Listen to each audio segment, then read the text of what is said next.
हमारे सभी दर्शक बंधुओं को राम राम। तो साथियों, इस संसार में हर एक व्यक्ति इस जीवन के विशाल रंगमंच पर अपना अपना पात्र निभा रहा है। कभी सुख, कभी दुख, कभी हंसी, कभी आंसू। पर कभी हमने रुक करके यह सोचा है कि यह सृष्टि कौन चला रहा है? तो साथियों, सूरज रोज उगता है, चांद रात को मुस्कुराता है, पेड़ों में पत्ते आते हैं, फूल खिलते हैं, नदियां बहती हैं, पर इनके पीछे वह अदृश्य सत्ता कौन है? इन्हें चलाने वाला कौन है? तो कबीर साहब कहते हैं कि जब तू आया जगत में, लोग हंसे तू रोए, और ऐसी करनी कर चल कि तू हंसे जग रोए। यह जीवन केवल सांसों की गिनती नहीं है, यह तो एक यात्रा है। उस अनदेखे अनसुने सत्य की खोज की यात्रा है, जिसे लोग भगवान कहते हैं। कोई अल्लाह कहता है, कोई राम कहता है, पर कबीर कहते हैं कि तेरा नाम तेरा ही आधार है, जो जाने वही पार है। पर आज का मनुष्य कहता है कि अगर भगवान नहीं दिखता तो क्या वह है? वह ये भी कहता है कि क्या वह है भी जो आज भी इसी प्रश्न का रहस्य खोलेंगे। अगर भगवान नहीं है तो यह सृष्टि कौन चला रहा है? कबीर कहते हैं कि पवन चले बिनु देह के, दीपक जले बिनु बाती, और जग चले बिनु हरे नाम के, कैसे रहे यह भांति। जैसे जीव यानी बिना हवा के दीपक नहीं जल सकता, वैसे ही जीवन परम चेतना के यह सृष्टि का एक क्षण भी नहीं टिक सकता है। जो शक्ति हमें देख रही है, जो हमसे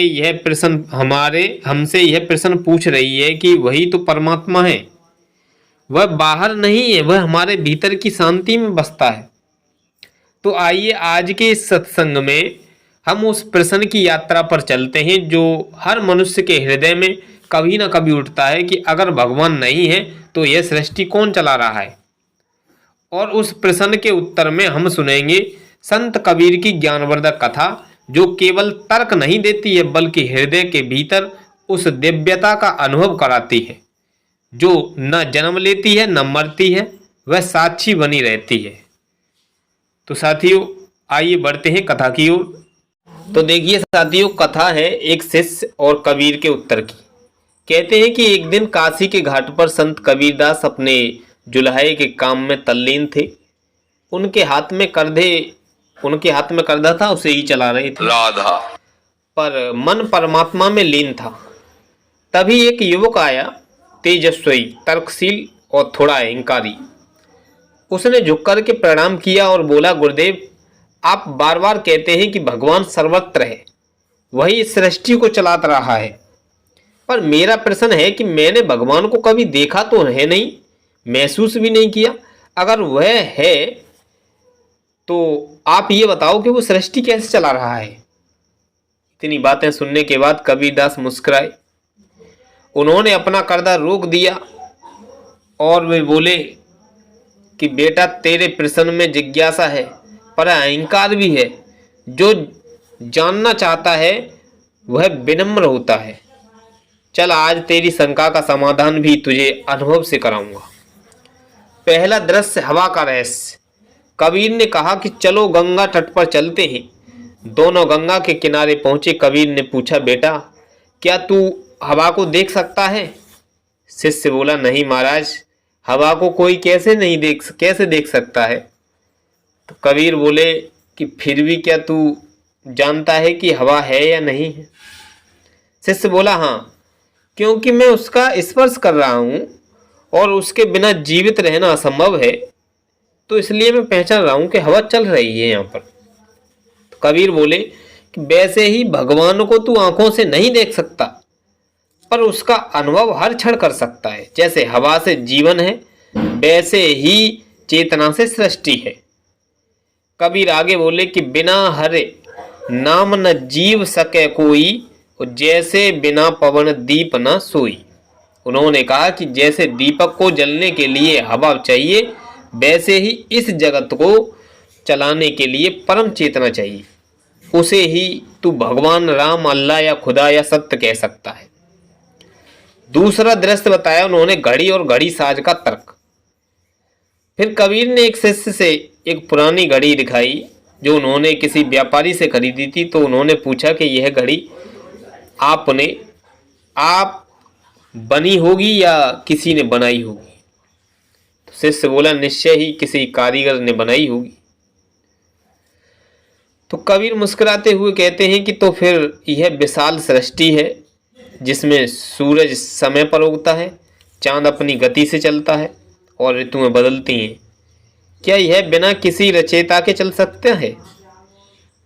फिर उन्होंने किसी से धीरे से कहा कि संसार एक यंत्र है, पर इसे चलाने वाली चेतना कोई यांत्रिक शक्ति नहीं है, वह जीवित शक्ति है, वह जीवित सत्य है जो हर कण में व्याप्त है। तो उन्होंने एक दोहा सुनाया, जाको रचे सो जाने, जे ही रचना तज जाई, और तात बिन तंतु न चले, ज्यों बिन पवन न दीप जलाई। अर्थात इस जगत को जिसने रचा है वही जानता है, जैसे बिना धागे के कर्दा नहीं चलता है, वैसे ही बिना परमात्मा के यह सृष्टि नहीं चल सकती है। तीसरा रहस्य बताया उन्होंने भेड़ की चाल और मानव का अहंकार। तो कबीर ने कहा कि बेटा, तूने कभी देखा है कि भेड़ का झुंड कैसे चलता है? शिष्य बोला, हाँ, एक नेता आगे चलता है, बाकी सब उसके पीछे चलते हैं। कबीर बोले कि मनुष्य भी ऐसे ही कर रहा है। वह मानता है कि सब कुछ अपने बुद्धि, विज्ञान और शक्ति से चलता है, परंतु यदि एक क्षण के लिए भगवान उसकी चेतना हटा दे तो विज्ञान, शरीर, प्राण सब रुक जाएंगे। फिर उन्होंने कहा कि जग रहो गुरु बिना दयारा, और मन चलियो अपनी राह, जब तक नाम न संहारे तब तक झूठी चाह। तो उन्होंने समझाया कि जिस शक्ति के बिना तू सांस भी नहीं ले सकता है, उसी को लोग नकार देते हैं, वही अज्ञान है। चौथा दृश्य बताया दीपक और ज्योति का भेद। कबीर ने अपने पास रखे एक दीपक को जलाया। उन्होंने कहा कि यह दीपक मिट्टी का है, बाती सूती है, घी डालता है। अब बता, इस प्रकाश को तू दीप कहेगा या ज्योति कहेगा? शिष्य बोला, दीपक तो साधना है, ज्योति उसका सार है। कबीर बोले, वैसे ही यह शरीर दीपक है और जो इसमें चेतना का प्रकाश है वही भगवान है। उन्होंने गाया, दीपक देही बाती मन वासना, तेल प्रीत जले दिन रात, और जो जन जले नाम रस भीतर, सो जन पावे सत्य प्रभात। अर्थात शरीर दीपक है, मन उसकी बाती है, प्रेम उसका तेल है, और जो भीतर नाम रस में जले वही सत्य प्रभात यानी सच्ची जागृति को व्याप्त करता है। कबीर ने फिर शांत स्वर में कहा, बेटा, भगवान बाहर खोजने की वस्तु नहीं है। वह कोई मूर्ति, ग्रह, तारा या आकाश में बैठा देवता नहीं है। वह तेरे भीतर ही निवास करता है, तेरी चेतना, तेरे प्राण, तेरे हर अनुभव में है। तो साथियों, अगली उन्होंने बताई कबीर के सत्संग के माध्यम से ईश्वर कौन है। तो कबीर एक बार अपने अनुयायियों के साथ सत्संग कर रहे थे। तो उन्होंने कहा कि लोग बार बार पूछते हैं, महाराज, कि अगर भगवान नहीं है तो सृष्टि कौन चलाता है? पर कबीर कहते हैं कि अगर भगवान नहीं है तो तू कौन है? तेरी चेतना कैसे चल रही है? तेरी आंखें कैसे देखती हैं? कान कैसे सुनते हैं? हृदय कैसे धड़कता है? फिर उन्होंने कहा कि जिन खोजा तिन पाया, गहरे पानी पैंठ, और मैं बपुरा बूढ़न डरा, रहा किनारे बैठ। जो भीतर उतारता है वही सत्य को पाता है, और जो किनारे बैठ करके तर्क करता है वह केवल शब्दों में उलझा रहता है। ईश्वर को बुद्धि नहीं, हृदय से अनुभव किया जाना जा सकता है। तो कबीर का दर्शन निर्गुण भक्ति पर आधारित था। वह कहते थे कि भगवान का कोई रूप, रंग या आकार नहीं है। वह सगुण रूपों में भी प्रकट हो सकता है, पर उसका मूल स्वरूप निर्गुण है, अर्थात शुद्ध चेतना जो सब में व्याप्त है। तो साथियों, यह ज्ञानवर्धक प्रसंग आपके लिए कैसा लगा, आप अपनी कमेंट बॉक्स में राय जरूर दें। तब तक के लिए हमारे सभी दर्शक बंधुओं को राम राम।